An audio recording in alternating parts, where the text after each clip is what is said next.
ใจเอ้ยใจคิดฮอดหลายบ้านเฮา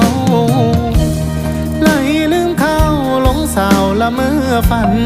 ว่าเฮานั้นแนบเล่าอยู่บ้านนาฝนหินย้อยลงใส่หลังคายินเสียงฟ้าห้องหำถามใจบ่ลืมไหลคันแท้กิวเคยอย่างกล้าเข็งกลางน้ำห้องก่อนขี้ไทยโลกกล้าบังกล้าอ่อนก่อนฝนสิไหล